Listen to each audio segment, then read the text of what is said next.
सबसे पहले एक्सेस का बेसिक जान लेते हैं। यहाँ पर हमारे पास है एक्सेस 2000 और जब आप इसे ओपन करेंगे तो आपको कुछ इस तरीके का व्यू दिखाई देगा। यहाँ पर आपको कुछ टेम्पलेट दिखाई देंगे, यहाँ पर न्यू ब्लैंक डेटाबेस का ऑप्शन दिखाई देगा और यहाँ पर ओपन रिसेंट डेटाबेस का ऑप्शन दिखाई देगा। जब आप एक्सेस में कोई भी फाइल क्रिएट करते हैं तो वो फाइल नहीं होती है, उसे डेटाबेस कहते हैं। जैसे कि एक्सेल में स्प्रेडशीट कहते हैं और एमएस वर्ड में उसको फाइल बोला जाता है, डॉक्यूमेंट बोला जाता है। इसी तरीके से एक्सेस में उसको डेटाबेस बोला जाता है। तो यहाँ पर आप कोई भी नई फाइल अगर बनाएंगे तो उसे डेटाबेस कहा जाएगा। तो यहाँ पर आपको नई फाइल बनाने के लिए ऑप्शन मिलेगा ब्लैंक डेटाबेस, तो इस पर आप क्लिक कीजिए। जैसे ही आप इस पर क्लिक करेंगे तो आपको यहाँ पर साइड में एक ऑप्शन दिखाई देगा फाइल नेम का। तो जो भी फाइल नेम अपने डेटाबेस को देना चाहते हैं वहाँ को एक नाम दे दीजिए। जैसे कि हम यहाँ पर दे देते हैं MBG। तो ये जो फाइल है ये आपके बाय डिफ़ॉल्ट माई डॉक्यूमेंट में जाके सेव होगी। अगर आप कहीं और इसे सेव करना चाहते हैं तो आप इस फोल्डर के आइकन पर क्लिक कीजिए और इसको सेव कर लीजिए। तो हम इसे डेस्कटॉप पर सेव कर लेते हैं, ओके कर दीजिए और इसे क्रिएट कर दीजिए। जब आप इसे क्रिएट करेंगे तो आपके सामने कुछ इस तरीके का व्यू आएगा। ये जो व्यू आपको यहाँ पर दिखाई दे रहा है इसे हम कहते हैं डाटा शीट व्यू। तो ये जो व्यू है वो डेटा शीट व्यू है। इसके अलावा एक व्यू हमें और यहाँ पर दिखाई देता है, वो है डिज़ाइन व्यू। अगर आपने एक्सेल में काम किया हो तो सेम ये जो व्यू है ये एक्सेल की तरह आपको यहाँ पर दिखाई देगा। और एक्सेल में भी काम करते में हम टेबल बनाते हैं और जब हम डेटा फीड करेंगे, डेटा की एंट्री करेंगे तो भी हम वहाँ पर टेबल में ही करेंगे। जो टेबल है वो सबसे बढ़िया तरीका होता है किसी भी डेटा को कलेक्ट करने का, डेटा को एंटर करने का।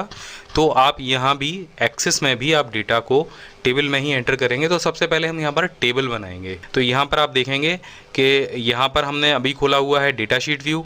इस व्यू को आप चले जाइए डिज़ाइन व्यू में। डिज़ाइन व्यू सबसे बेटर होता है किसी भी टेबल को या फॉर्म को बनाने के लिए। जब आप डिज़ाइन व्यू पे क्लिक करेंगे तो ये पूछेगा टेबल नेम। तो हम जो टेबल बना रहे हैं, हम जो डेटा कलेक्ट करेंगे, आपको सबसे पहले ये ध्यान में रखना होगा कि कौन सी टेबल में आप डेटा कलेक्ट करना चाहते हैं, यानी आप किस चीज़ का डेटा कलेक्ट करना चाहते हैं। तो हम यहाँ पर कर लेते हैं एक ऑफिस का डेटा कलेक्ट। तो हम यहाँ पर इसको लिख देते हैं ऑफिस डाटा और इसे यहाँ से ओके कर देते हैं। तो जैसे ही आप इसे यहाँ पे ओके करेंगे तो जो ऑफिस डेटा की टेबल है वो यहाँ पे क्रिएट हो जाएगी। अब आपको एक चीज़ ध्यान में रखनी है, जैसे हम एक्सेल में कॉलम बनाते थे तो यहाँ पे भी हम कॉलम ही बनाएंगे और कॉलम और रॉज में डेटा को फीड करेंगे, लेकिन यहाँ पर हम कॉलम्स को कहते हैं फील्ड और जो डेटा आप एंटर करेंगे उसे हम कहते हैं यहाँ पर रिकॉर्ड। तो ये दो चीज़ आपको दिमाग में रखनी होगी कि आपको यहाँ पर फील्ड बनाने हैं टेबल के लिए, जैसे अब आप एक्सेल में बनाते थे ऊपर डेटा का हेडर जो टाइप करते थे वो यहाँ पर फील्ड नेम है और यहाँ पर आप इन फील्ड्स में जो डेटा एंटर करेंगे उसे हम बोलेंगे रिकॉर्ड। तो सबसे पहले जो फील्ड नेम है यहाँ पर आप देखेंगे चाबी बन गई है। तो यहाँ पर हमें जो फील्ड दिया गया सबसे पहले वो दे दिया गया ID और उसके सामने हमें जो डेटा टाइप है यानी कि जो ID है वो किस प्रकार की होगी। आपको पता होगा एक्सेस में हम हर सेल को अलग अलग तरीके से फॉर्मेट उसकी चेंज कर देते थे। कहीं पे नंबर फॉर्मेट आ जाता था, कहीं पे डेट फॉर्मेट आ जाता था, कहीं पर करेंसी फॉर्मेटिंग होती थी, कहीं पे नंबर फॉर्मेटिंग होती थी। वो उसी हिसाब से एक्सेस में भी यहाँ पर हर फील्ड का अलग अलग फॉर्मेट होगा। यानी आप अगर इसको खोल के देखेंगे तो यहाँ पर टेक्स्ट है, मेमो है, नंबर है, डेट एंड टाइम है, करेंसी है, ऑटो नंबर है, यस और नो है, हाइपर लिंक है, अटैचमेंट है और लुकअप विजार्ड है। तो एक एक करके हम इन सब के बारे में जानेंगे। तो ID का मतलब ये है कि ये आपकी सबसे पहला ID नंबर जो भी सीरीज़ के साथ में चलता जाएगा, यानी कि अब आप एक डेटा एंटर करेंगे उसके बाद में ये जो ID हमने यहाँ पर ऑटो नंबर दी है ये अपने आप उस नंबर को बढ़ाता जाएगा। तो देख लेते हैं ये कैसे करता है। यहाँ पर हम सेकेंड जो फील्ड है उसको नाम दे देते हैं नेम। मानिए हमें एक ऑफिस के कुछ एम्प्लॉयज़ हैं, उनका डेटा यहाँ पर फीड करना है और जो नेम वाला डेटा है वो हमें टेक्स्ट फॉर्मेट में लेना है। तो यहाँ पर हम टेक्स्ट को सिलेक्ट कर लेंगे। तो इतना करने के बाद हम इसे देख लेते हैं कि ये जो डेटा है वो डेटा शीट में किस तरीके से एंटर होगा। तो यहाँ पर हम चले जाते हैं डेटा शीट व्यू पर, इसको यहाँ से सेव कर देते हैं। आप देखेंगे यहाँ पर जो एक फील्ड है वो जनरेट हो गया है नेम का और ID यहाँ पर आ गई है। हम जैसे ही यहाँ पर नाम डालेंगे,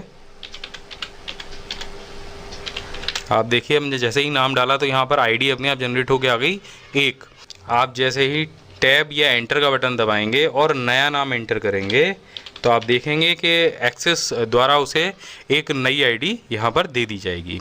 अब देखते हैं कि दोबारा हम जाते हैं डिज़ाइन व्यू पर और यहाँ पर एक नया फील्ड जनरेट करके देखते हैं। नेम के बाद हम डाल देते हैं लास्ट नेम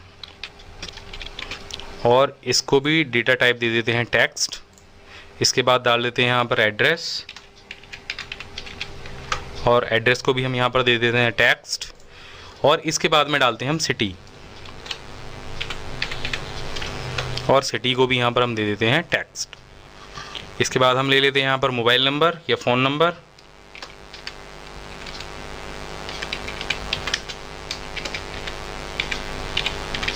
और फ़ोन नंबर को हम यहाँ पर लेंगे नंबर फॉर्मेट में। ये देखिए हमने यहाँ पर नंबर फॉर्मेट में फ़ोन नंबर को ले लिया। इसके बाद में ईमेल आईडी, और ईमेल आईडी को आप लेंगे यहाँ पर हाइपरलिंक फॉर्मेट में, यानी जब आप ईमेल आईडी को फीड करेंगे तो उस पर क्लिक करके आप सीधे उसको मेल कर पाएंगे। तो इस तरीके से आपने यहाँ पर जो ऑफिस के एम्प्लॉयज़ का जो डेटा है उसके लिए आपने यहाँ पर 1 2 3 4 5 6 7 जो फील्ड हैं वो यहाँ पर जनरेट कर दिए हैं। अब कुल मिलाकर आपने 7 फील्ड यहाँ पर जनरेट कर दिए हैं। इसको हम कर देते हैं यहाँ से सेव, और दोबारा हम जाते हैं डेटा शीट व्यू में। आप देखेंगे वो 7 फील्ड यहाँ पर जनरेट हो गए हैं। लास्ट नेम डाल देते हैं यहाँ पर,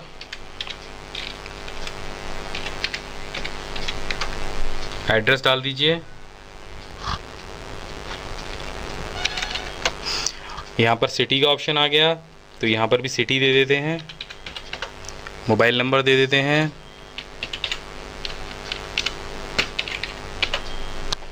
इसके बाद में ईमेल आईडी डाल देते हैं। आप देखेंगे कि जैसे ही हमने यहाँ पर ईमेल आईडी एंटर की है तो वो अपने आप हाइपर लिंक में कन्वर्ट हो गई है और वहाँ पर मेल टू का ऑप्शन आ रहा है। आप इस पर जैसे ही क्लिक करेंगे तो आप सीधे सीधे इस व्यक्ति को या सीधे सीधे इस ईमेल आईडी पर मेल कर पाएंगे। यहाँ पर आपको ऑप्शन मिल जाएगा मेल करने के लिए। यहाँ पर सब्जेक्ट डालेंगे, यहाँ पर आपका जो भी आप उसको भेजना चाहते हैं उसको डालेंगे और यहाँ से आप मेल कर देंगे। अब यहाँ देख लेते हैं इसके अलावा और कौन कौन से ऑप्शन यहाँ पर हमें डिज़ाइन व्यू में दिए गए हैं। इसके बाद में अगर आप यहाँ पर डालेंगे फ़ोटो, तो यहाँ पर आप देखेंगे फ़ोटो के लिए एक बहुत बढ़िया ऑप्शन यहाँ पर दिया गया है अटैचमेंट का। तो यहाँ पर आप कोई फ़ोटो या कोई फाइल भी यहाँ पर अटैच कर सकते हैं। सिटी में आप चाहते हैं कि बार बार आपको एक ही सिटी फीड ना करनी पड़े। मानिए 10 लोग आगरा में रहते हैं तो आपको बार बार आगरा टाइप ना करना पड़े, तो आपको यहाँ पर दिए गए हैं कई सारे ऑप्शन। जैसे ये ऑप्शन है यहाँ पर डिफ़ॉल्ट वैल्यू, तो यहाँ पर आप सीधे सीधे आगरा लिख सकते हैं। अगर बहुत सारे लोग आगरा में रहते हैं तो यहाँ पर आप देखिए जैसे आप यहाँ पर डिफ़ॉल्ट वैल्यू सिटी के लिए आगरा रखेंगे तो और अगला डेटा आप यहाँ से फीड करेंगे तो आप देखेंगे कि आगरा बाई डिफ़ॉल्ट यहाँ पर आ जाएगा। आप अगली एंट्री जैसे ही करेंगे, जैसे हमने यहाँ पर अगली एंट्री की तो आगरा यहाँ पर आ गया और अगली एंट्री में भी यहाँ पर अपने आप आगरा आ गया। तो इस तरीके से डिफ़ॉल्ट वैल्यू भी आप अपने शीट के लिए यहाँ पर रख सकते हैं। उसके बाद में यहाँ पर एक ऑप्शन और भी है, आप चाहते हैं यहाँ पर ड्रॉप डाउन मेन्यू आ जाए तो उसके लिए आप टेक्स्ट के बजाय यहाँ पर सेलेक्ट कीजिए लुकअप विजार्ड को। तो और लुकअप विजार्ड में ये सेकंड ऑप्शन है, I will type in the value that I want. इस पर क्लिक कीजिए, नेक्स्ट कीजिए और यहाँ पर उन सभी शहरों के नाम टाइप कर दीजिए जितने भी शहर आप यहाँ पर चाहते हैं। तो यहाँ पर हम एक एक करके टाइप कर देते हैं। तो अब हम यहाँ पर ये जो 3 शहर हैं हमने यहाँ पर इनको टाइप किया है। इसके बाद इसे नेक्स्ट करते हैं और हम इसे नाम दे देते हैं सिटी का। यहाँ पर एक ऑप्शन आपको और मिलता है अलाउ मल्टीपल वैल्यू। तो अगर आप चाहते हैं कि एक व्यक्ति अगर एक से ज़्यादा शहरों में रह रहा है तो आप इसको सेलेक्ट कर सकते हैं, अन्यथा आप इसे छोड़ दीजिए। एक के लिए एक वैल्यू काफ़ी होती है और यहाँ से इसे फिनिश कर दीजिए। अब इसके बाद आप इसको सेव कर दीजिए। अब दोबारा से आप जाइए डेटा शीट व्यू में। अब आपको यहाँ पर ऑप्शन दिखाई देगा ड्रॉप डाउन मेन्यू का, यानी आप एक साथ जो है कोई भी शहर यहाँ से सेलेक्ट कर सकते हैं। आपको बार बार टाइप करने की आवश्यकता नहीं पड़ेगी। तो इस तरीके से आप यहाँ पर टेबल बना सकते हैं। अब हम अटैचमेंट लगा के देख लेते हैं कि हमारा अटैचमेंट जो है वो काम कर रहा है कि नहीं। तो आप यहाँ पर अटैचमेंट के आइकन पर डबल क्लिक कीजिए। आप देखेंगे यहाँ पर अटैचमेंट्स के लिए एक विंडो ओपन हो जाएगा। यहाँ से आप इसको ऐड कराइए और कोई भी पिक्चर यहाँ से आप किसी की फ़ोटो आपको डालना हो, एम्प्लॉयज़ का किसी का भी, तो आप यहाँ से इसको सिलेक्ट कर सकते हैं और इसको ओपन कर दीजिए कि यहाँ से ऐड करा दीजिए। तो आप देखेंगे कि इस रिकॉर्ड के सामने यहाँ पर जो अटैचमेंट है वो अटैच हो गया है। अब यहाँ पर आप सभी रिकॉर्ड्स को एक एक करके चला के देख सकते हैं। यहाँ पर सर्च करने का भी ऑप्शन दिया गया है। अब इस डेटा शीट के लिए या टेबल के लिए हम फॉर्म जनरेट करेंगे। फॉर्म एक बहुत आसान तरीका होता है किसी भी टेबल में डेटा एंट्री करने का। तो बहुत सारे लोग फॉर्म का उपयोग करते हैं, लोग एक्सेल में भी फॉर्म का उपयोग करते हैं और एक्सेस में तो फॉर्म बहुत ही अच्छी तरीके से बनाया जा सकता है। तो इस टेबल के लिए फॉर्म बनाने के लिए आप जाएंगे अपने रिबन में और जो क्रिएट टैब है उस पर क्लिक करेंगे। यहाँ पर आपको फॉर्म का टैब दिखाई देगा और फॉर्म के टैब में आपको फॉर्म, स्प्लिट फॉर्म और मल्टीपल आइटम्स जैसे बहुत सारे ऑप्शन दिखाई देंगे। इसके साथ में आपको ब्लैंक फॉर्म भी दिखाई देगा। फॉर्म डिज़ाइन का ऑप्शन दिखाई देगा और मूव फॉर्म का ऑप्शन भी दिखाई देगा। इसके साथ में आपको यहाँ पर दिखाई देगा फॉर्म विजार्ड। तो ये कैसे अलग अलग चीज़ें काम करती हैं इसको समझना बहुत ज़रूरी है।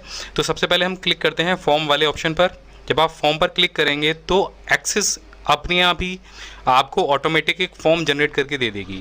आप देखेंगे यहाँ पे जिस तरीके से आपने अपनी टेबल बनाई थी उसी तरीके से उसी सीरीज़ में यहाँ पर एक फॉर्म जनरेट होके आ गया है। और इस समय ये जो फॉर्म आपको दिखाई दे रहा है वो दिखाई दे रहा है आपको लेआउट व्यू में। यहाँ पर 3 तरीके के व्यू हैं फॉर्म को देखने के लिए, एक है फॉर्म व्यू, एक है लेआउट व्यू और एक है डिज़ाइन व्यू। तो लेआउट व्यू में आप इसके ऊपर के जो कलर है, जो नाम है, जो इसके डिज़ाइन है, अगर आपको कॉलम को छोटा बड़ा करना है तो आप वो सारे काम लेआउट व्यू में कर सकते हैं। और डिज़ाइन व्यू में भी आप इन कामों को कर सकते हैं। लेकिन लेआउट में आप जो कलर संबंधित काम है, आपको इसको थीम चेंज करना है और भी कोई चीज़ करनी है तो वो काम आप वहाँ पर कर सकते हैं। तो फिलहाल हम लेआउट व्यू को देख लेते हैं। यहाँ पर आईडी आ गया है, यहाँ पर जो आपने नाम लिखा था वो आ गया है। आप इसको यहाँ से डबल क्लिक करके चेंज कर सकते हैं। और यहाँ पर लास्ट नेम है, यहाँ पर एड्रेस है, यहाँ पर सिटी है और यहाँ पर आप देखेंगे वही कॉम्बो बॉक्स जो हमने पिछले वीडियो में आपको बनाना सिखाया था वो आ गया है। फ़ोन नंबर के लिए अलग यहाँ पर टेक्स्ट बॉक्स जनरेट हो गया है और ईमेल आईडी के लिए अलग टेक्स्ट बॉक्स बन गया है। तो जैसे पिछले वीडियो में हमने एक अटैचमेंट भी लिया था उसके लिए भी यहाँ पर एक अलग बॉक्स बन गया है। अब इसको हम देख लेते हैं एक बार फॉर्म व्यू में। तो आप देखेंगे फॉर्म व्यू में तो केवल टैब दबाने से ही आप यहाँ पर डेटा को एंटर कर पाएंगे। नया रिकॉर्ड एंटर करने के लिए आपको यहाँ पर नीचे कुछ ऑप्शन मिलेंगे। यहाँ पर ये जो बटन है वो है फर्स्ट रिकॉर्ड के लिए और ये जो बटन है वो है लास्ट रिकॉर्ड के लिए। यहाँ पर आप देखेंगे ID 6 आ गई है और ये जो बटन है वो प्रीवियस जाने के लिए है और ये बटन है नेक्स्ट रिकॉर्ड करने के लिए। और नया रिकॉर्ड जब आप बनाएंगे तो यहाँ पर आपको दिया गया है ये बटन। आप इस बटन को दबाकर एक नया रिकॉर्ड बना सकते हैं और सीधे सीधे वहाँ पर डेटा की एंट्री कर सकते हैं। आप देखेंगे ये इस तरीके से होता है। और यहाँ पर आप सिटी को सेलेक्ट कर लेंगे, यहाँ पर आप ईमेल आईडी डाल सकते हैं और फ़ोटो को अटैच करने के लिए आपको इस पर डबल क्लिक करना होगा और यहाँ पर आप सीधे सीधे किसी भी फ़ोटो को अटैच कर सकते हैं। तो इस तरीके से ये जो आपका फॉर्म है वो काम करने लगता है। तो अभी ये प्रॉपर फॉर्म नहीं है। प्रॉपर फॉर्म बनाने के लिए या डिज़ाइन करने के लिए हमें जाना होगा दोबारा से क्रिएट वाले ऑप्शन पर और यहाँ पर हम जाएंगे ब्लैंक फॉर्म पर। ब्लैंक फॉर्म को हम कैसे डिज़ाइन करते हैं ये भी हम देख लेते हैं। इस पर आप जैसे ही क्लिक करेंगे यहाँ पर एक ब्लैंक फॉर्म आ जाएगा और साइड में आपकी आ जाएंगी फील्ड लिस्ट जो आपने अपने टेबल में बनाई थी। अब इस जो फॉर्म को हम ले जाते हैं डिज़ाइन व्यू में और डिज़ाइन व्यू में यहाँ पर आपको मिलेगा इस तरीके का व्यू। यहाँ पर आपको ऊपर कुछ बहुत सारे ऑप्शन दिखाई देंगे जिसमें टेक्स्ट बॉक्स है, लेबल है, बटन है, यहाँ पर दे रखे हैं कॉम्बो बॉक्स, कई तरीके के कुछ टिक्स ऑप्शन दे रखे हैं, कुछ पिक्चर्स दे रखी है, अटैचमेंट के लिए अलग ऑप्शन दे रखा है। तो एक एक करके इनको इस्तेमाल करके देखते हैं। तो हम यहाँ पर डबल क्लिक करते हैं ID पर। तो आप जैसे ही इस पर डबल क्लिक करेंगे यहाँ पर देखिए ID के लिए एक बॉक्स आ जाएगा। तो आप इसको अपने हिसाब से रीनेम या कुछ भी कर सकते हैं। तो हमने यहाँ पर इसको उठा के रख लिया है। आप देखिए इस तरीके से आपने ये उठा लिया। उसके बाद आपको नाम चाहिए तो आप नाम पर क्लिक कर दीजिए। उसको भी आप यहाँ पर अपने जैसे आप चाहें उसको खिसका सकते हैं। इसके बाद last name, address, city, phone number और ईमेल आईडी। तो इस तरीके से हमने इसको एक क्रम में लगा लिया है। और यहाँ पर आपको लेफ़्ट, राइट और सेंटर के ऑप्शन दिखाई देंगे। इससे आप जो इसके अंदर का फ़ॉन्ट है उसको लेफ़्ट, राइट या सेंटर कर सकते हैं। यहाँ पर देखिए हम इसको ठीक से लगा लेते हैं। ये हमने सभी जो हमारे पास ऑप्शन थे उनको ठीक से लगा लिया है अपने हिसाब से। अब यहाँ पर हमें और भी कुछ ऑप्शन दिखाई देते हैं। यहाँ पर दिखता है हमें बटन का ऑप्शन। तो ये एक बहुत बेहतरीन ऑप्शन है। जो नीचे आपके पास ऑप्शन थे, जो बटन दिए गए थे, उससे कहीं ज़्यादा बेहतर है। तो आप यहाँ पे सिंपल इस बटन को लीजिए और यहाँ पर इसको जैसे आप पेंटिंग में पेंट बनाते थे उसी हिसाब से इसको यहाँ पे पकड़ के लेके आना है। और ये आपसे पूछेगा कमांड।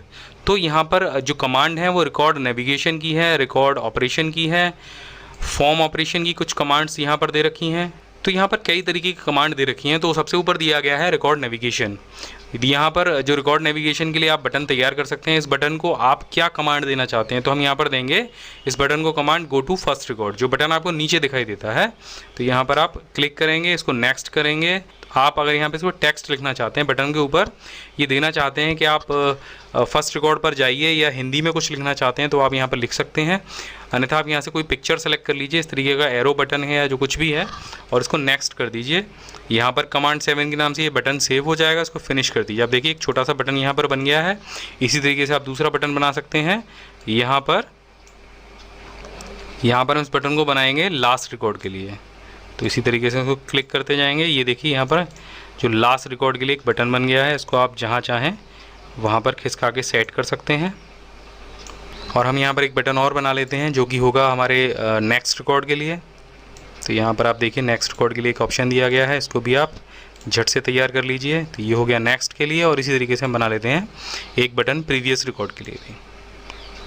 ये देखिए यहाँ पर एक बटन प्रीवियस रिकॉर्ड के लिए हो गया। इन बटन को आप अपने हिसाब से कहीं भी सेट कर सकते हैं। अब यहाँ पे एक बटन की और कमी है, और वो बटन आपको चाहिए न्यू रिकॉर्ड के लिए, यानी नया रिकॉर्ड अगर आप बनाना चाहते हैं तो आप कहाँ पर क्लिक करेंगे। तो ये बटन हम थोड़ा सा बड़ा बना लेते हैं, और यहाँ पर एक ऑप्शन आपको मिल जाएगा रिकॉर्ड ऑपरेशन का। यहाँ पर जब आप जाएंगे तो आपको यहाँ पर कई सारे और ऑप्शन दिखाई देंगे। इस बटन के लिए एक्शन दिखाई देंगे, जिसमें कि add new record, delete record, duplicate record, print record, save record और अंडू रिकॉर्ड जैसे ऑप्शन हैं। तो यहाँ पर आप के लिए जो सबसे अभी पहला बटन है वो है ऐड न्यू रिकॉर्ड का, तो आप इसको बना लीजिए। यहाँ पर आप लिख भी सकते हैं, पेंसिल का निशान भी बना सकते हैं, और गो टू न्यू का भी कर सकते हैं, जो भी आपको अच्छा लगे उस पर आप क्लिक कर दीजिए। तो हम यहाँ पर एक जो बटन बना रहे हैं इसको हम टेक्स्ट लिख के बनाएंगे, और इस बटन को हम लगा लेते हैं सबसे आखिर में। तो इस तरीके से देखिए हमने यहाँ पर जो फॉर्म है वो मैनुअली डिज़ाइन कर लिया है। अब नंबर आता है फ़ोटो का अटैचमेंट लगाने के लिए। तो यहाँ पर आप डबल क्लिक करेंगे फ़ोटो पर, तो आपको यहाँ पर एक विंडो मिल जाएगी। तो यहाँ पर जो आपको फ़ोटो की विंडो दिख रही है वो आप उसको यहाँ से उठाकर और उसके ऊपर ले जा सकते हैं, और थोड़ा सा बड़ा अगर आप इसको बनाना चाहते हैं तो आप इसको बड़ा भी बना सकते हैं इस तरीके से। तो अब देख लेते हैं कि ये जो फॉर्म हमने यहाँ पर डिज़ाइन किया है ये हमारे फॉर्म व्यू में कैसा दिखाई देता है। तो आप देखेंगे ये कुछ ऐसा दिखाई देगा आपको फॉर्म व्यू में। अगर आपको लगता है कि आपने कोई भी बॉक्स छोटा बनाया है तो आप उसको बड़ा कर सकते हैं। तो उसको बड़ा करने के लिए आप लेआउट व्यू में चले जाइए। आप देखेंगे यहाँ पर ईमेल आईडी का जो बॉक्स है वो छोटा है, तो आप उसको सेलेक्ट कीजिए सिंपल, और माउस से ड्रैग करके उसको बड़ा कर लीजिए। तो इस तरीके से आप यहाँ पर जो भी ऑप्शन चाहते हैं, आपको जो सुविधानुसार लगे आप उसको छोटा या बड़ा कर सकते हैं। यहाँ पर देखिए कुछ कमियाँ और भी हैं, तो हम उसको यहाँ पर ठीक कर लेते हैं। तो इस तरीके से आप अपनी टेबल के लिए यहाँ पर अपना मैनुअल जो फॉर्म है उसको बना सकते हैं। यहाँ पर आप फॉर्म को सेव जरूर कर दीजिएगा। जब आप उसको सेव करेंगे तो यहाँ पर नाम दे दीजिए। तो हम यहाँ पर दे देते हैं टेबल 1, कॉमा करके इसको 1 कर देते हैं और इसे सेव कर देते हैं। तो आप देखेंगे यहाँ पर दो चीज़ आपको दिखाई देंगी, ऑफिस डेटा हो गया और टेबल 1 के नाम से हमने यहाँ पर फॉर्म बना लिया। तो आप देखेंगे ये फॉर्म काम कैसे करता है। तो यहाँ पर जब तक आप लेआउट व्यू में रहेंगे ये फॉर्म काम नहीं करेगा, आपको इसके लिए जाना होगा फॉर्म व्यू में। जब आप फॉर्म व्यू में जाएंगे तो यहाँ पर सारे जो बटन हैं वो आपके काम करने लग जाएंगे। न्यू रिकॉर्ड पे क्लिक करते ही आप यहाँ पर नाम टाइप कर सकते हैं किसी का भी, देखिए इस तरीके से, और लास्ट नेम। तो जैसे जैसे आप टैप करेंगे वैसे वैसे आप अगले बॉक्स में चलते चले जाएंगे। यहाँ पर आपको फ़ोन नंबर टाइप करना है और यहाँ पर आपको ईमेल आईडी टाइप करनी है। इसके बाद में जो फ़ोटो वाला जो बॉक्स दिया गया है हमने अटैचमेंट के लिए, उस पर डबल क्लिक करना है और आप यहाँ से किसी भी फ़ोटो को आराम से अटैच कर सकते हैं। आप देखिए मैं एक फ़ोटो अटैच करके आपको दिखा देते हैं। ये देखिए ये फ़ोटो अटैच हो गया, ऐसे ओके कर दीजिए तो ये आपको यहाँ पर फॉर्म में दिखाई देने लग जाएगा। इस तरीके से ये फ़ोटो आ जाएगा। तो जिन लोगों को अपने स्कूल का या किसी भी ऑफिस का डेटा बनाना है विद फ़ोटो, जैसे बहुत से लोग होते हैं जिनको अपने स्कूल के जितने बच्चे हैं उन सब का डेटा तैयार करना है, आइडेंटिटी कार्ड तैयार करना है, या उनका डेटाबेस मैनेज करना है, तो वो इस तरीके से उसको मैनेज कर सकते हैं। तो यहाँ पर देखेंगे ये बटन आपके अच्छे से वर्किंग कर रहे हैं। यहाँ पर ये हमने बटन बनाया था फर्स्ट रिकॉर्ड के लिए, ये बटन बनाया था हमने लास्ट रिकॉर्ड के लिए, ये 2 बटन बनाए थे हमने प्रीवियस और नेक्स्ट रिकॉर्ड करने के लिए। तो इस तरीके से आप अपना एक मैनुअल फॉर्म डिज़ाइन कर सकते हैं। आप इसके ऊपर कुछ भी लिख सकते हैं। अब फॉर्म के लिए यहाँ पर जो लेआउट व्यू में अगर आप चले जाएंगे और इस पर क्लिक करेंगे तो यहाँ पर आपको बहुत सारी थीम्स भी फॉर्म के लिए मिल जाएंगी। ये सारी जो थीम है ये फॉर्म डिज़ाइन करने के लिए हैं। आप किसी भी थीम को सेलेक्ट कर सकते हैं जो भी आपको अच्छी लगे, तो आप उसे फॉर्म को अपना एक कलर दे सकते हैं। यहाँ पर देखिए ये अलग अलग तरीके के कलर हैं। आपने देखा होगा इंटरनेट पे जब आप इस तरीके के फॉर्म को भरते हैं तो वहाँ पे कई तरीके के कलर मिलते हैं। और इसी तरीके से लेआउट व्यू में आप इनका नाम भी बदल सकते हैं। आप चाहते हैं इनको कुर्तेदेव फॉन्ट में लिखना तो वो भी आप यहाँ से लिख सकते हैं। आप एक साथ सेलेक्ट करके उन सभी का फ़ॉन्ट चेंज कर सकते हैं। तो ये सिर्फ जो आप यहाँ पर जो फ़ॉन्ट चेंज करेंगे वो आपको सिर्फ इस फॉर्म पर ही दिखाई देगा, आपकी टेबल में नहीं जाएगा। तो यहाँ पर अब तक जो डेटा है वो हमने कुल जो 7 या 8 डेटा हमने यहाँ पर एंटर किए हैं, और वो हमको यहाँ पर आप देखिए 8 रिकॉर्ड हमको यहाँ पर मिल जाएंगे। तो अब इन रिकॉर्ड्स के आधार पर हम एक रिपोर्ट जनरेट करेंगे, और इसको कैसे हम जनरेट करते हैं ये हम सीख लेते हैं। तो आप जाएंगे रिबन में, यहाँ पर आपको क्रिएट का टैब दिखाई देगा, इस पर क्लिक कीजिए और यहाँ पर आपको दिखाई देगा एक रिपोर्ट का ऑप्शन। रिपोर्ट में आपको report, label, blank report, report wizard और रिपोर्ट डिज़ाइन जैसे ऑप्शन यहाँ पर दिखाई देंगे।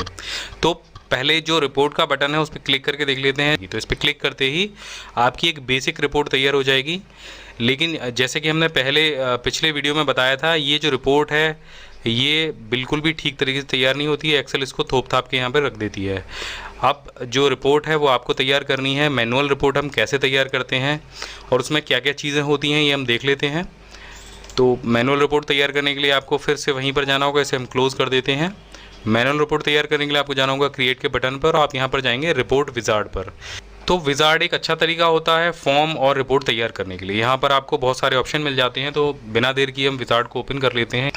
तो सबसे पहले ये आपसे टेबल और क्वेरी मांगेगा कि आप किस टेबल या किस क्वेरी से यहाँ पर रिपोर्ट जनरेट करने वाले हैं। तो हमने क्वेरी अभी आपको बताई नहीं है, सिर्फ टेबल के बारे में जानकारी दी है और सिर्फ एक ही टेबल हमने यहाँ पर बनाई है। तो आपको कुछ ज़्यादा सेलेक्ट नहीं करना पड़ेगा। अगर आपने एक से ज़्यादा टेबल बनाई है तो आप इस ड्रॉप डाउन मेनू को क्लिक करके वो टेबल सेलेक्ट कर सकते हैं। इसके बाद में जो टेबल में अवेलेबल फील्ड होंगे उनकी लिस्ट आपको यहाँ पर दिखाई देने लग जाएगी। तो आप जिस भी फील्ड को अपनी रिपोर्ट में लेना चाहते हैं उन फील्ड्स को आप सेलेक्ट कर लीजिए। तो हम यहाँ पर ले लेते हैं ID, name, last name, address, city, phone number, email ID और फ़ोटो का और जो डाटा नीचे दिया गया है आप उसे न लें, क्योंकि ये रिपोर्ट में ठीक तरीके से आपको दिखाई नहीं देगा। तो यहाँ पर हम फ़ोटो केवल अकेला ले लेते हैं, बाकी इन जो फील्ड हैं इनको हम छोड़ देते हैं और इसको नेक्स्ट करते हैं। नेक्स्ट करने के बाद आपको कुछ इस तरीके से एक पेज का प्रीव्यू दिखाई देगा और आपके सभी फील्ड्स आपको यहाँ पर दिखाई देंगे। अब यहाँ पर आपको एक ऑप्शन मिलेगा प्रायोरिटी का। प्रायोरिटी क्या है कि जैसे हम एक्सेल में शॉर्ट करा देते थे डेटा, उस तरीके से ये प्रायोरिटी का ऑप्शन है। अगर आप नेम से डेटा को प्रायोरिटी देंगे तो सबसे पहले नाम आएगा और नाम के आधार पर डेटा को लगा दिया जाएगा। अगर आप ID को प्रायोरिटी पे रखेंगे तो ID के हिसाब से डेटा लगा दिया जाएगा, और आप सिटी को प्रायोरिटी पे रखेंगे तो सिटी के हिसाब से प्रायोरिटी सेट कर दी जाएगी। तो हम पहले सिटी के हिसाब से ही प्रायोरिटी सेट करके देख लेते हैं। यहाँ पर हम सिटी को सिलेक्ट करते हैं और इस बटन को क्लिक करते हैं तो आप देखेंगे जो सिटी है वो ऊपर आ गई है और बाकी सारा जो डेटा है आपका जो रिकॉर्ड है वो नीचे आ गया है। अब इसको नेक्स्ट कीजिए। अब यहाँ पर असेंडिंग और डिसेंडिंग का भी ऑप्शन दिया गया है। तो असेंडिंग डिसेंडिंग के लिए हम ID को सेलेक्ट कर लेते हैं। आप नाम को भी ले सकते हैं, लास्ट नेम को भी ले सकते हैं, जिसको चाहें आप उसको ले सकते हैं। अगर आप चाहते हैं नाम को लेना तो आप नाम भी ले सकते हैं। तो ये A to Z लगा दिए जाएंगे। तो यहाँ पर 4 हमें ऑप्शन दिए गए हैं असेंडिंग डिसेंडिंग के लिए। अगर आपके पास कोई ऐसा डेटा है जहाँ पर 4 बार आपको डेटा को शॉर्ट कराना हो तो आप इस फंक्शन का इस्तेमाल कर सकते हैं। फ़िलहाल हम नेम को ले लेते हैं और इसे नेक्स्ट करते हैं। इसके बाद यहाँ पर आ जाएगा रिपोर्ट का लेआउट आप कैसा रखेंगे। तो यहाँ पर स्टेप दे रखा है, ब्लॉक दे रखा है और आउटलाइन दे रखी है। तो आप तीनों में से कोई भी एक लेआउट सेलेक्ट कर सकते हैं। तो हम यहाँ पर स्टेप ले लेते हैं। इसके बाद में आप ओरिएंटेशन यहाँ से सेलेक्ट कर सकते हैं। पेज का जो रिपोर्ट आपकी जनरेट होगी वो किस प्रकार से आप उसको जनरेट करना चाहते हैं। और यहाँ पर एक ऑप्शन और दे रखा है adjust the field width so all field fit on the page. तो ये एक तरीका है आपके सारे फील्ड को पेज पर फिट करने का। अगर आप चाहते हैं कि ये पेज पर जो आपके फील्ड जो आपकी रिपोर्ट जनरेट हो वो फिट हो तो आप इसको सेलेक्ट कर लीजिए, अन्यथा आप इसे छोड़ दीजिए।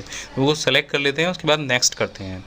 यहाँ पर आप देखेंगे कि जो आपकी पेज की स्टाइल है, यानी कि आपका जो टाइटल कलर है वो कैसा होना चाहिए, आपका पेज का बैकग्राउंड कैसा होना चाहिए और चीज़ें कैसी होनी चाहिए, तो उनको आप यहाँ से सेलेक्ट कर सकते हैं। तो हम कोई भी एक स्टाइल ले लेते हैं अपने पेज के लिए।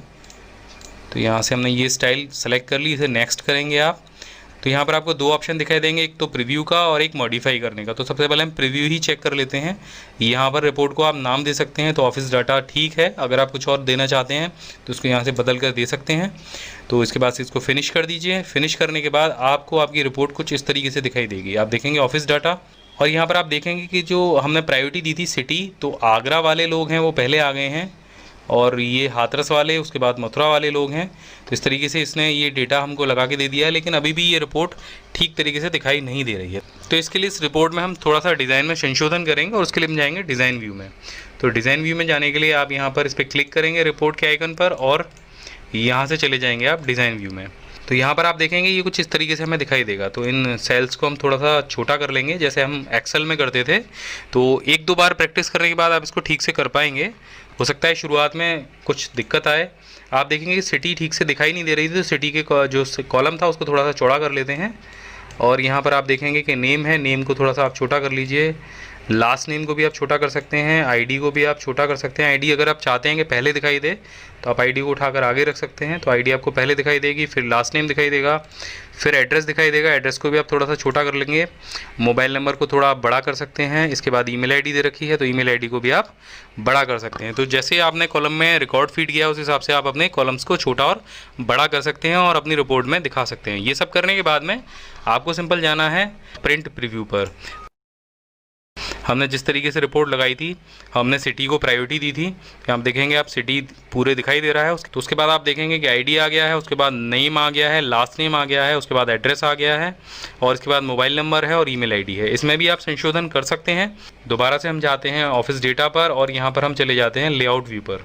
तो आप देखेंगे लेआउट व्यू में जो डाटा है वो हमें दिखाई दे रहा है। तो हम सिटी वाले सेल को और थोड़ा सा छोटा कर सकते हैं ताकि ये कटे नहीं।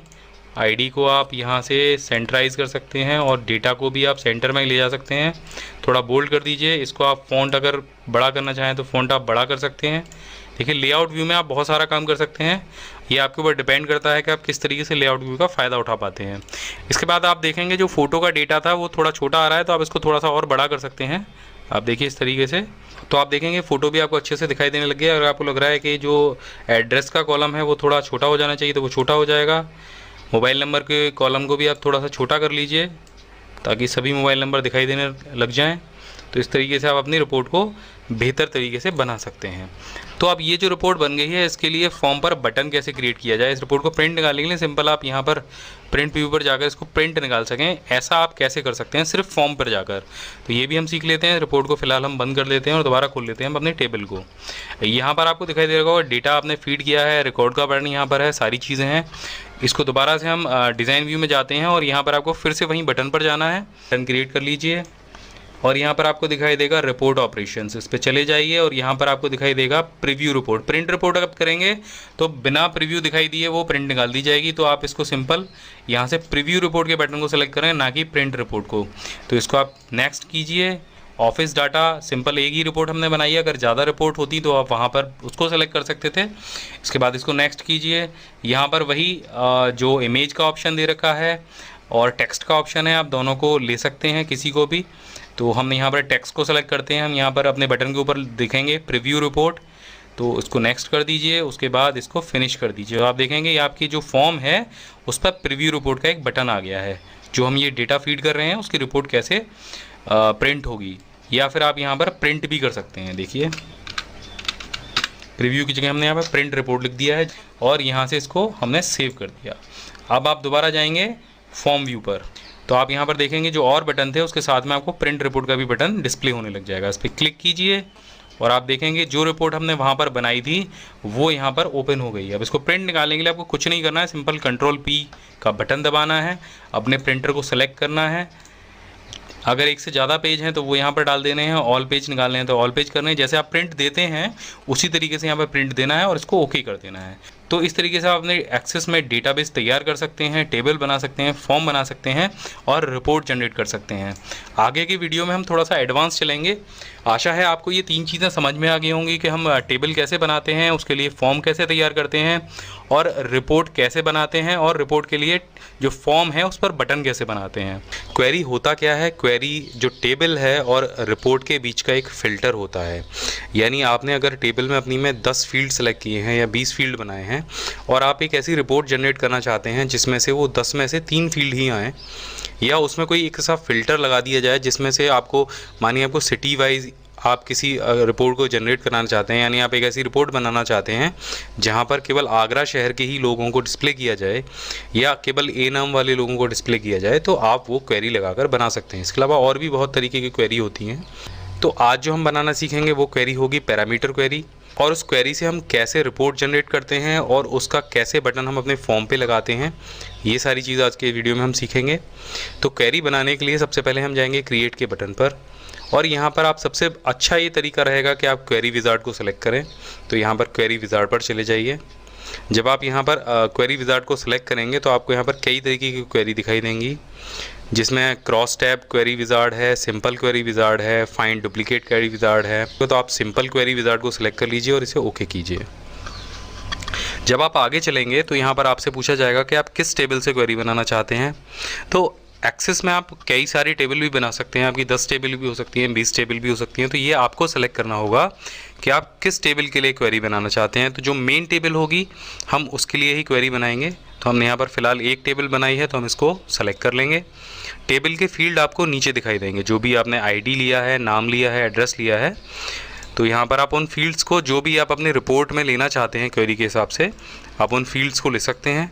अगर आप चाहते हैं सारे फील्ड आपकी रिपोर्ट में आएँ तो आप सभी फील्ड्स को सेलेक्ट कर लीजिए, अन्यथा यहाँ पर हम फ़ोटो को छोड़ देते हैं। आप देखिए यहाँ पर फ़ोटो है, हमने उसको छोड़ दिया है। इसके बाद आप नेक्स्ट करेंगे और यहाँ पर आपको दिखाएगा डिटेल और समरी। तो हम यहाँ पर डिटेल को सेलेक्ट करेंगे, इसे नेक्स्ट करेंगे। यहाँ पर open the query to view information का भी ऑप्शन है, लेकिन आप मॉडिफाई द क्वेरी डिज़ाइन पर चले जाएंगे। इसे फिनिश करेंगे तो आपको यहाँ पर कुछ इस तरीके का व्यू दिखाई देगा। यहाँ पर आपके टेबल का नाम आएगा और आपके सभी फील्ड्स जो ऊपर लिखे हुए हैं वो आ जाएंगे। अब इस क्वेरी को जब आप रन कराएंगे तब आपको रिज़ल्ट शो होगा। रन कराने का तरीका है, यहाँ पर आपको ऊपर ये जो मार्क दिखाई दे रहा है, इस पर क्लिक करके आप उसे रन करा सकते हैं। जब आप इस क्वेरी को रन कराएंगे तो जो आपने फील्ड वहाँ पर सेलेक्ट किए हैं, क्योंकि हमने यहाँ पर फ़ोटो नहीं लिया था तो वो नहीं आया है। अब इस क्वेरी को थोड़ा सा और मॉडिफाई करके देख लेते हैं। अभी ये बिल्कुल सिंपल क्वेरी है, हमने यहाँ पे कुछ फील्ड सिलेक्शन किए थे। तो जब एक बार में आप ऐसा करेंगे तो कुछ इस तरीके से आपको रिजल्ट मिलेगा। अब इस क्वेरी को थोड़ा सा हम और डिज़ाइन कर लेते हैं। अब यहाँ पर हम अपने चुनिंदा फील्ड्स को सेलेक्ट कर सकते हैं, यानी हम चाहते हैं कि रिपोर्ट में केवल 2 ही फील्ड हमें नज़र आएँ, एक तो नाम और दूसरा एड्रेस। तो बाकी जो सारे फील्ड हैं आप उन पे से टिक को हटा दीजिए। आप देखिए हमने लास्ट नेम से टिक हटा दिया है, एड्रेस से हटा दिया है, फ़ोन नंबर से और ईमेल आईडी से। अब हमें क्या दिखाई देगा, केवल नाम और सिटी। अब जब इस क्वेरी को आप रन कराएंगे तो आपको रिपोर्ट में सिर्फ यही दोनों चीज़ें दिखाई देंगी। यहाँ से रिपोर्ट बनाते समय आप इसको शॉर्ट भी करा सकते हैं, शॉर्ट A to Z और शॉर्ट Z to A। तो देखिए इस तरीके से आप शॉर्ट करा सकते हैं। अभी हम रिपोर्ट जनरेट नहीं कर रहे हैं, हम केवल क्वेरी का अभ्यास कर रहे हैं। तो आपको यहाँ पर अभी टेबल ही दिखाई देगी। जब हम इस क्वेरी से रिपोर्ट जनरेट करेंगे तो ये जो सारे फील्ड हैं, ये जो 2 फील्ड हमने क्वेरी में सेलेक्ट किए हैं, ये आपको रिपोर्ट में दिखाई देंगे। तो हम दोबारा से क्वेरी को मॉडिफाई कर लेते हैं। आप क्वेरी पे राइट क्लिक करेंगे और डिज़ाइन व्यू पे चले जाएंगे। अब यहाँ पर हम चाहते हैं कि हम सिटी का नाम एंटर करें और उसके बाद उसी सिटी का रिज़ल्ट हमें दिखाई दे। तो हम यहाँ पर पैरामीटर लगाएंगे, जो जिस फील्ड पे हमने टिक लगा रखा है उस फील्ड के नीचे आप क्राइटेरिया के ऑप्शन में जाएंगे और यहाँ पर अपने कीबोर्ड से सिंपल एक ब्रैकेट लगाएंगे और यहाँ पर टाइप कर देंगे एंटर सिटी। ब्रैकेट को क्लोज कर देंगे और इसके बाद जब हम क्वेरी को रन कराएंगे तो आप देखेंगे यहाँ पर एंटर पैरामीटर वैल्यू हमसे पूछी जाएगी, यानी सिटी का नाम पूछा जाएगा। अब आप यहाँ पर सिटी का नाम डालिए, जो भी सिटी आपने फीड कर रखी हैं, और इसे ओके कीजिए। आप देखेंगे जो कि आगरा सिटी है उसी का रिजल्ट हमें शो कराया जाएगा और रिजल्ट में वो फील्ड होंगे जिनको हमने सेलेक्ट कर रखा है। तो आप एक बार फिर से देख लीजिए। यहाँ पर हम डिज़ाइन व्यू में गए, आप देखेंगे यहाँ पर हमने नेम के फील्ड पे टिक लगा रखी है और सिटी के फील्ड पे टिक लगा रखी है, और सिटी के फील्ड में हमने क्राइटेरिया डाला है एंटर सिटी का। इस क्वेरी को हम कहते हैं पैरामीटर क्वेरी। अब आप चाहते हैं कि नाम और सिटी के साथ में ईमेल आईडी भी शो हों, लेकिन सिटी को एंटर करने के बाद में, तो आप ईमेल आईडी को भी सिलेक्ट कर सकते हैं और इसके बाद आपको फिर से क्वेरी रन करानी होगी और यहाँ पर डालना होगा सिटी का नाम। अब देखिए हमने दोबारा से सिटी डाली। आप देखेंगे सिटी के साथ में ईमेल आईडी को भी यहाँ पर शो किया जा रहा है। अब एक क्वेरी हम और लगाना सीख लेते हैं।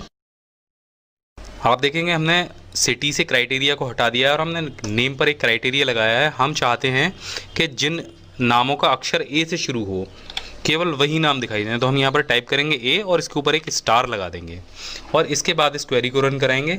आप देखेंगे ए लेटर से शुरू होने वाले जो नाम है वो यहाँ पर डिस्प्ले किए जा रहे हैं, चाहे वो किसी भी शहर के होंगे। तो इस तरीके से आप क्वेरी रन करा सकते हैं। आप अपनी जो मेन टेबल है उसको देखेंगे, आप में ए नाम वाले लोग भी हैं, आर के हैं, एम के हैं, के नाम से भी शुरू होने वाले लोग हैं। तो यहाँ पर कई तरीके के लोग हैं। तो इस तरीके से आप पैरामीटर क्वेरी को रन करा सकते हैं। तो ये तो हुआ क्वेरी का बनाना। अब क्वेरी से रिपोर्ट कैसे बनाते हैं, तो रिपोर्ट बनाने के लिए हमें इस क्वेरी को सेव करना होगा। तो हम दोबारा से सिटी के लिए यहाँ पर क्राइटेरिया बना देते हैं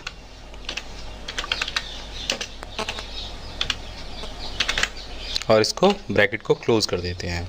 तो यहाँ से जब आप इसे क्लोज करेंगे तो ये आपसे सेव करने के लिए पूछेगा, तो यहाँ से यस कर दीजिए और आप देखेंगे ये जो क्वेरी है ये ऑफिस डाटा के नाम से यहाँ पर सेव हो जाएगी।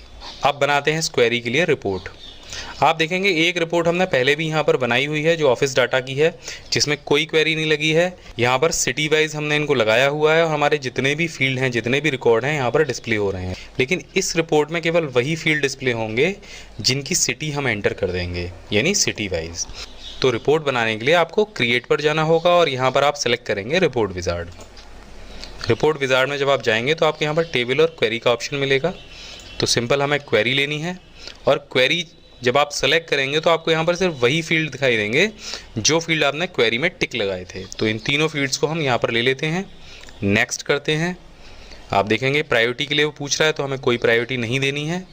आप फिर से नेक्स्ट करेंगे। असेंडिंग डिसेंडिंग के लिए आप नेम ले सकते हैं और यहाँ पर आप जो भी लेआउट सेलेक्ट करना चाहें उसको सेलेक्ट कर लीजिए। तो इसे नेक्स्ट करते हैं। उसके बाद आपको अपने रिपोर्ट का लेआउट सेलेक्ट करना होगा, तो हम वो भी ले लेते हैं। यहाँ से हम एक्सेस 2007 का रिपोर्ट लेआउट सेलेक्ट कर लेते हैं। इसे आप नेक्स्ट करेंगे और प्रीव्यू द रिपोर्ट के ऑप्शन पर जाएंगे। जब आप फिनिश करेंगे तो आपसे यहाँ पर पूछा जाएगा एंटर द सिटी। तो आप जिस भी सिटी को चाहें यहाँ पर एंटर कर सकते हैं और ओके करने के बाद में आपको कुछ इस तरीके की रिपोर्ट यहाँ पर दिखाई देगी। आप देखेंगे यहाँ पर सिर्फ आगरा वाले ही लोगों को डिस्प्ले किया जाएगा। इस क्वेरी का नाम यहाँ पर दिया गया है ऑफिस डाटा क्वेरी। और पिछले वीडियो में हमने आपको रिपोर्ट को भी डिज़ाइन करना बताया है, तो आप रिपोर्ट को पिछले वीडियो देख के वहाँ से डिज़ाइन कर सकते हैं। अब इस रिपोर्ट को हमें फॉर्म से जोड़ना है जो हमने क्वेरी से जनरेट की है। तो इस रिपोर्ट को हम फॉर्म से कैसे जोड़ेंगे ये सभी हम बंद कर देते हैं। हम दोबारा से फॉर्म पर जाएंगे, फिर राइट क्लिक करेंगे, डिज़ाइन व्यू पर जाएंगे और यहाँ से हम बटन को सेलेक्ट करेंगे। तो यहाँ पर हम इस बटन को क्रिएट करेंगे और जब आप बटन को यहाँ पर बना देंगे तो आपको यहाँ पर ऑप्शन दिखाई देगा रिपोर्ट ऑपरेशन। इस पर आप चले जाएंगे और प्रीव्यू रिपोर्ट को यहाँ से सेलेक्ट कर लेंगे। इसके बाद नेक्स्ट करेंगे। आपने अभी जो दोनों अपनी रिपोर्ट बनाई थी वो यहाँ पर आपको दिखाई देंगी। तो क्वेरी वाली रिपोर्ट को हम सेलेक्ट कर लेते हैं और यहाँ से नेक्स्ट करते हैं। वही आपको बटन का ऑप्शन दिखाई देगा या तो आपको यहाँ पर टेक्स्ट का ऑप्शन दिखाई देगा। तो आप दोनों ऑप्शन में से किसी को भी सेलेक्ट कर सकते हैं। तो हम फिलहाल टेक्स्ट को ले लेते हैं और प्रीव्यू रिपोर्ट की जगह रिपोर्ट बाय सिटी के नाम से इसको बटन को हम बना देते हैं। आप देखेंगे कि हमने यहाँ पर टाइप कर दिया है रिपोर्ट बाय सिटी। इसे आप नेक्स्ट कर देंगे और यहाँ से फिनिश करेंगे। तो यहाँ पर हमारे पास दो बटन हो गए। एक है प्रिंट रिपोर्ट का जो कि सीधे सीधे हमारे सभी रिकॉर्ड्स को प्रिंट कर देगा, और एक बटन हो गया हमारे पास उस रिपोर्ट के लिए जो कि सिटी वाइज हमको हमारी रिपोर्ट दिखाएगा। तो बस इसके बाद आपको जाना है फॉर्म व्यू पर। तो फॉर्म आपको इस तरीके से दिखाई देगा। आप जिस भी रिपोर्ट को प्रिंट करना चाहते हैं, आप प्रिंट रिपोर्ट पर जाना चाहते हैं तो उस पर क्लिक कर दीजिए। आपके जितने भी रिकॉर्ड हैं वो आपको यहाँ पर दिखाई देंगे और इसके बाद जब आप क्वेरी वाले बटन पर क्लिक करेंगे तो आपसे पूछा जाएगा एंटर सिटी। तो आप यहाँ पर सिटी टाइप कर दीजिए और यहाँ से ओके करेंगे तो आपको जो क्वेरी आपने लगाई थी रिपोर्ट बनाने के लिए वो रिपोर्ट आपको यहाँ पर जनरेट हो जाएगी।